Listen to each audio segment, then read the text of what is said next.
Political science one of the most demanding subject, जो कि ज्यादातर बच्चे जो है ग्रेजुएशन में इसी सब्जेक्ट को एज एन ऑनर्स लेना चाहते हैं। अदरवाइज प्रोग्राम में भी जाते हैं तो वो इसी सब्जेक्ट को परस्यू करना चाहते हैं। ये सब्जेक्ट उनके कॉम्बिनेशन में रहे, वो हमेशा से उनकी इच्छा रहती है।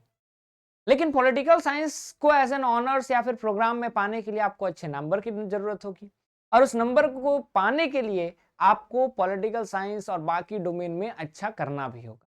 और वो अच्छा करने के लिए आपको पता रहना चाहिए कि आपके पॉलिटिकल साइंस का ट्रेंड एनालिसिस क्या रहा है, किस ईयर में किस चैप्टर से कैसे कैसे क्वेश्चंस आए हैं, किस तरह के क्वेश्चंस आए हैं, क्या क्या चेंजेस देखने को मिला है, और सबसे इंपॉर्टेंट चीज है कि PYQ का क्या हाल रहा है।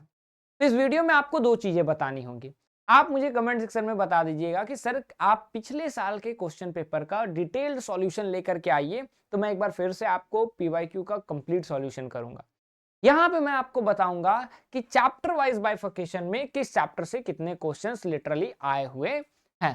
ठीक है, तो हम लोग इस पे आज डिटेल में बात करेंगे, लास्ट तक देखिएगा, क्योंकि अब समय आ चुका है जब आप लगभग अपने बुक को कंप्लीट कर चुके होंगे और अब आप मॉक टेस्ट या फिर रिवीजन की तरफ आगे बढ़ेंगे। तो नमस्कार, स्वागत है आप सभी लोगों का बेसिक शिक्षा के इस ऑनलाइन लर्निंग प्लेटफॉर्म पे। तो अभी तक आपने सब्सक्राइब नहीं किया तो चैनल को सब्सक्राइब कीजिए, क्योंकि आपको सारे इंफॉर्मेशन यहीं पे मिलेंगे। ठीक है, तो आगे बढ़ते हैं और सबसे पहले जानते हैं अपने इस पेपर पैटर्न के बारे में। तो पेपर पैटर्न के बारे में आपको पता ही होगा कि 50 क्वेश्चन है, 40 क्वेश्चन करने रहते हैं।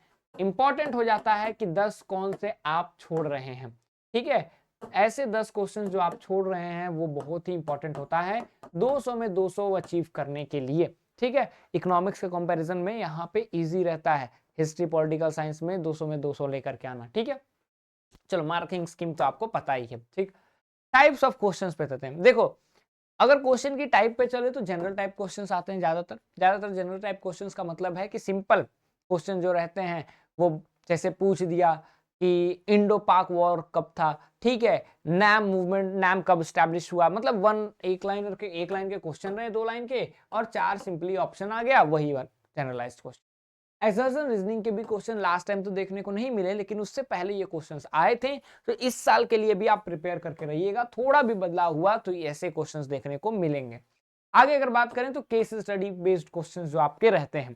ठीक है, इसी केस स्टडी को मैं आपके पैराग्राफ से भी जोड़ता हूं कि हो सकता है वो आपको एक अनसीन पैराग्राफ दे दे, या फिर हो सकता है एक पैराग्राफ दे, अनसीन तो नहीं देगा, एक पैराग्राफ दे और जो क्वेश्चन दे वो उसके आंसर्स पैराग्राफ में ना हो। तो आपको बुक की चीजों को याद रखना जरूरी होगा। मैक्सिमम लास्ट टाइम जो आए थे पैराग्राफ बहुत इजी थे, क्वेश्चन जो था वो पैराग्राफ से ही था। लास्ट टाइम पॉलिटिकल साइंस के क्वेश्चन पेपर भी बहुत इजी थे।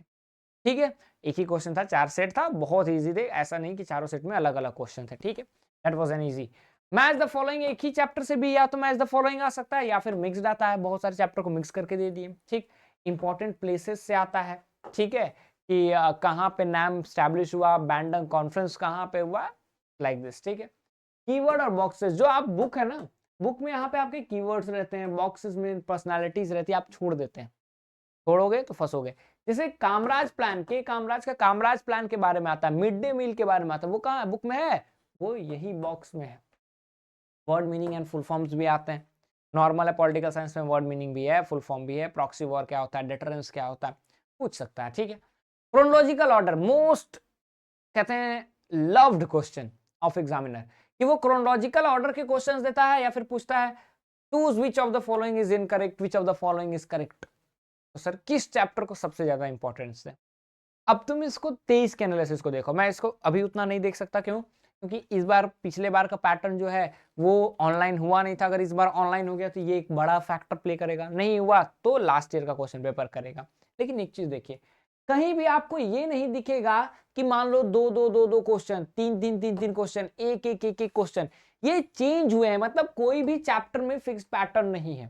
चाहे वो बुक 1 की ले ले, देखो वो लगातार कभी 4 क्वेश्चन, कभी 1 क्वेश्चन, कभी 3 क्वेश्चन, कभी 5 क्वेश्चन, तो ये लगातार बदलते गए हैं। और अब इससे कंक्लूजन क्या निकालोगे, बुक 2 का भी देख लो, सेम। आप आराम से इसको देख सकते हैं, कमेंट सेक्शन में लिख दीजिएगा कि सर इस ये पीडीएफ प्रोवाइड कीजिए, मैं टेलीग्राम पे डाल दूंगा पीडीएफ। ठीक है, आप देख सकते हैं। इससे कंक्लूड क्या करोगे, कंक्लूड ये कर सकते हो कि सारे चैप्टर्स इंपॉर्टेंट है, सारे चैप्टर्स इंपॉर्टेंट है, लेकिन किस पे ज्यादा ध्यान देना है वो आपके पहले 5-6 चैप्टर हो जाते हैं। बुक 2 तो आपकी जो इंडियन पॉलिटिक्स है कंप्लीट इंपॉर्टेंट है।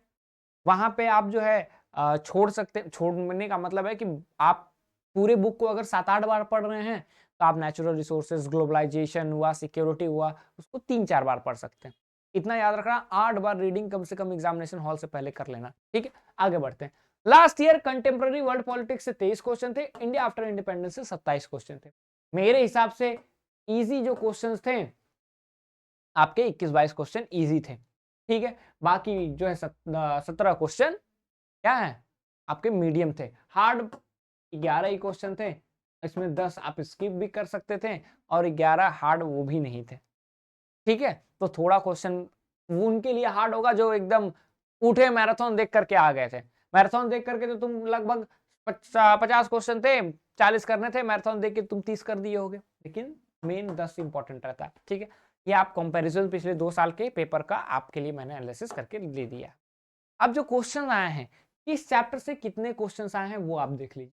ठीक है, किस चैप्टर से कितने क्वेश्चंस आए हैं और वो इजी, मीडियम, हार्ड रहे हैं, और किस तरह के क्वेश्चंस आए हैं, क्या वो सिंगल चॉइस के क्वेश्चन रहे हैं या फिर जैसे देखिए कोल्ड वॉर से 2 क्वेश्चन आए, दो एक इजी था एक हार्ड था, और ये जो क्वेश्चन थे दोनों सिंगल चॉइस क्वेश्चन थे। ठीक है, उसके बाद अगर हम बात करें इंटरनेशनल ऑर्गेनाइजेशन से 7 क्वेश्चन थे, 2 इजी थे, 5 मीडियम थे, जिसमें केस स्टडी के 5 थे पैराग्राफ वाले। ठीक है, एक आपका मैच द फॉलोइंग था, एक सिंगल चॉइस क्वेश्चन था। ठीक है, ग्लोबलाइजेशन से 2 क्वेश्चन थे, दोनों ही इजी थे, और वो क्या था, वो जो है आपका दोनों सिंगल चॉइस क्वेश्चन था। ठीक है, चैलेंजेस ऑफ नेशन बिल्डिंग से 4 क्वेश्चन, एक इजी, 2 मीडियम, एक हार्ड थे, और एक मैच द फॉलोइंग था, 3 जनरल क्वेश्चन थे।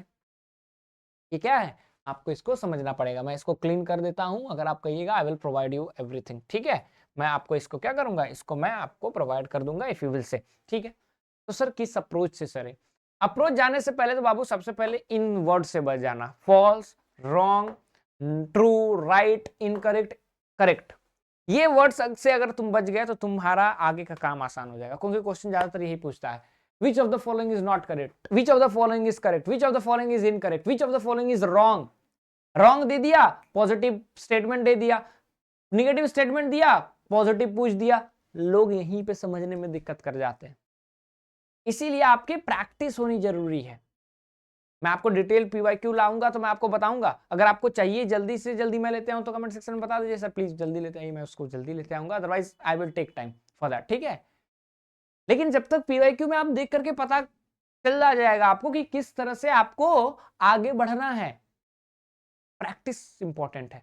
इसीलिए वरदान बैच आपके लिए सबसे ज्यादा इंपॉर्टेंट होता है। क्यों, हिंदी और इंग्लिश मीडियम की अलग बैच चलती है, अलग आपकी डीपीपी प्रैक्टिस सेट चलते हैं, सारी चीजें आपकी एकदम अलग अलग रहती हैं। आपको डीपीपी मिलेगा, practice set, test series, mock test, मैं ही पॉलिटिकल साइंस पढ़ाता हूँ तो मैं फैक्ट शीट भी देता हूँ, मैं जिस्ट भी प्रोवाइड करता हूँ इंपॉर्टेंट चैप्टर्स का, वो सारी चीजें आपको प्रोवाइड की जाएंगी।